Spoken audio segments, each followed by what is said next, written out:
సీని గారు, రంగా గారి హత్యలో తెలుగుదేశం పార్టీ పాత్ర ఎంత? పార్టీ పేర్లు చెప్పను కానీ నాకు తెలిసైతే ప్రభుత్వ హత్య, అది 100% ప్రభుత్వ హత్య. ప్రభుత్వం అంటే ప్రభుత్వాది నేతకి తెలియకుండా జరుగుద్దంటారా? ఆ స్థాయిలో ఇన్ఫర్మేషన్ అయితే నాకు లేదు. బట్ ప్రభుత్వ హత్య. ఇక్కడ ప్రత్యక్షంగా పాల్గొన్న వ్యక్తుల పేర్లు చెప్పమంటే నిర్భయంగా నేను చెప్తాను. చెప్పండి సార్. ఆ రోజున్న DGP PS Rammohan Rao, home minister Kodela Sivaprasad, DCP Rajwant Singh, వీళ్ళు ముఖ్య పాత్ర పోషించారు. ఆ అసాసిన్స్ ని లీడ్ చేసి టెంట్ దగ్గర తీసుకొచ్చింది వీళ్లే. ఎవరికి అనుమానం రాకుండా ప్రజలకి. కానీ చంద్రబాబు నాయుడు గారి విషయంకి వచ్చేటప్పటికి ఏంటంటే, గుంటూరు జిల్లాలో నన్ను, కృష్ణా జిల్లాలో రంగాన్ని ఇద్దరిని ఎలిమినేట్ చేయాలి అనేటువంటి, ఎందుకంటే తను పార్టీ సంయుక్తంగా ఉండాలి, అపోజిషన్ లేకుండా ఉండాలి అనే దాని మీద ఎలిమినేట్ చేయాలనేటువంటిది చాలా మాక్సిమం ప్రయత్నం చేసిన, అంటే భౌతికంగా ఎలిమినేట్ చేయాలనేటువంటి పరిస్థితి. రంగారి విషయంలో సక్సెస్ అయినాడు, నా విషయంలో ఫెయిల్ అయినాడు.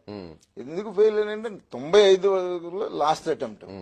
ఆ రోజున రామారావు గారికి తెలిసి, రామారావు గారు పిలిచి దొబ్బులు పెట్టాడని చెప్పేసి నాకు తెలిసిందంటే ఆ రోజున ఉన్నటువంటి ఆయన హోంమంత్రి ఇంద్రారెడ్డి గారు చెప్తుంది ఆ రోజు ఇట్లా డబ్బులు పెట్టాడనేటువంటి మాట. కానీ నన్ను అటెంప్ట్ చేయడానికి బయలుదేరినటువంటి పరిస్థితుల్లో పట్టుకున్న తర్వాత పోలీసులకు పట్టుబడినారు. జనరల్ చెకప్ లో పోలీసులకు పట్టుబడితే ఇంట్రాగేషన్ లో చెప్పినారు, ఇట్లా సో మాకు కిరాయి ఇచ్చినారండి, ఇస్తే మేము వెళ్తున్నామని చెప్పారు. ఎందుకంటే హెవీ ఆంబినేషన్ తోటి దొరికినారు. చేస్తారు దారుణంగా. మీరు అప్పుడు వెంటనే ప్రెస్ మీట్ పెట్టి లేదా నేను రాజీనామా చేస్తాను ఈ పార్టీలోంచి ఎందుకు అనలేపారు? చేసేసాక ఈ కారణంగా చేశారా? ఈ కారణంగానే చేశా. రంగాన్ని చంపినందుకు ఈ కారణంగానే చేశా. ఇవాళ రాత్రి చంపేశారండి. ఆ మర్నాడు రాత్రి కూర్చుని ఆలోచించుకున్నానండి. తెల్లారేటప్పటికి నాకు తెలిసిందండి నైట్ జరిగిందని.